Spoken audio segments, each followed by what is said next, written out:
Hey kids, this is Ivan. How you doing? Today I'd like to talk to you about game balance, and specifically the balance between the various character classes in D&D. Now I've talked to you about game balance in the past, and more like talking about balanced encounters or unbalanced encounters. And just a little bit I've alluded to the balance between the classes when I was talking about non-unified XP and something like advanced D&D or basic. But I figured I'd tackle this subject head on because it's a hot topic and people argue about this quite often. So I figured I'd give you my take on the whole subject and just let you know where I'm coming from. Now, personally, I think that we as gamers tend to worship at the altar of game balance just a little bit too much.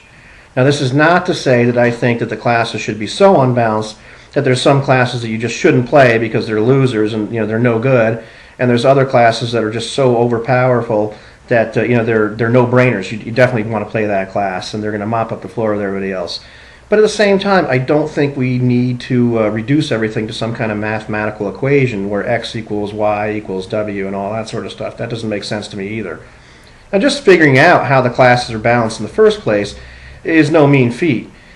Sometimes you get lucky and you compare apples to apples. So you take the fighter. He's got great hit dice, great hit points. He can wear armor, so he's got great armor class. And then he progresses on the to-hit tables or THAC0 or attack bonus, whatever you want to call it, really fast. So he's kind of like the benchmark. He's doing really well in these areas. Now you take the cleric and the thief, and they're a little bit behind him. Even though they use different hit dice and different attack tables in the older games of D&D, they also progress at different rates on the XP table, so actually their hit points and their THAC0 are really, really close to each other. However, the cleric can wear armor, so he's got better armor class, and the thief really can't wear all that armor without messing up his thief skills. Then you take the magic user in this equation, and he's at the bottom of the barrel. He can't wear armor without messing up his spells. He can't hit the broadside of a barn, and then he's got terrible hit dice and hit points. And to make matters worse, he needs the most XP out of just about anybody, so he's just really kind of loses out in that equation.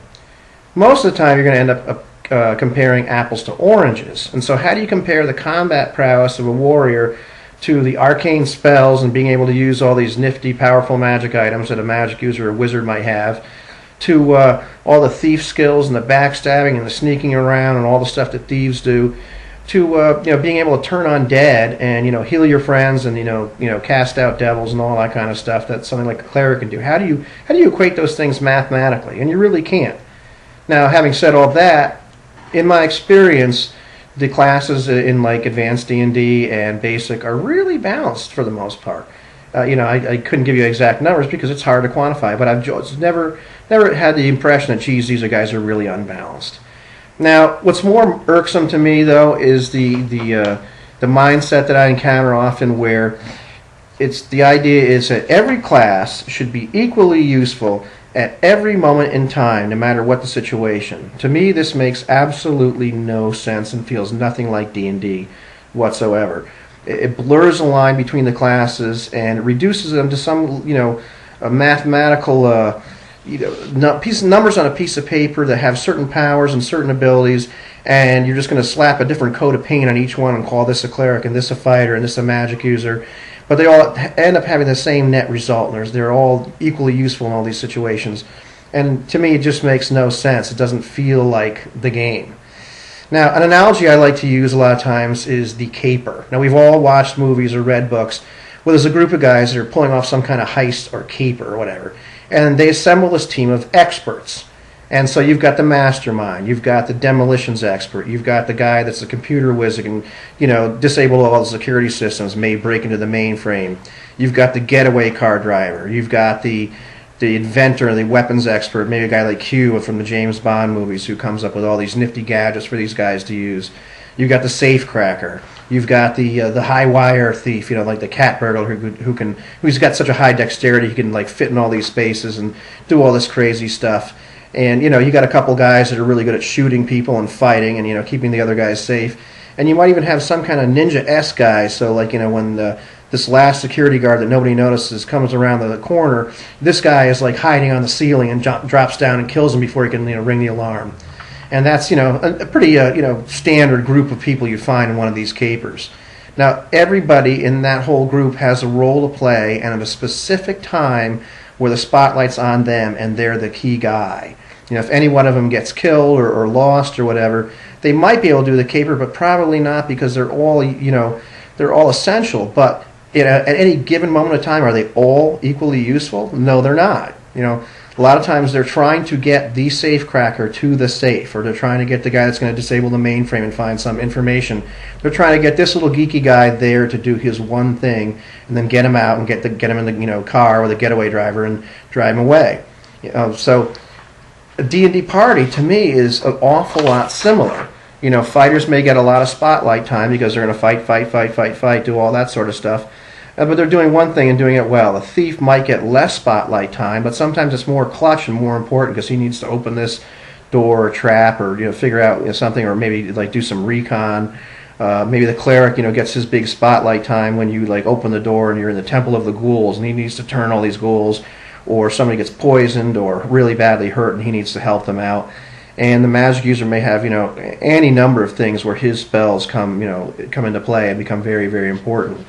And just like a lot of those capers are pretty much a bunch of people getting the safe cracker to the safe, there's been an awful lot of D&D adventures I've played in and ran where the adventure is getting the wizard to the place where he's going to do that really cool, funky, magical thing.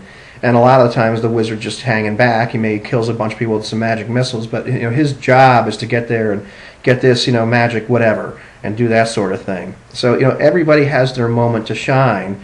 It just isn't always going to be at the same time. Now, different players definitely have different needs in terms of how much spotlight time they need. And this is something that you kind of need to talk to your players about as a DM and kind of get a feel for your players.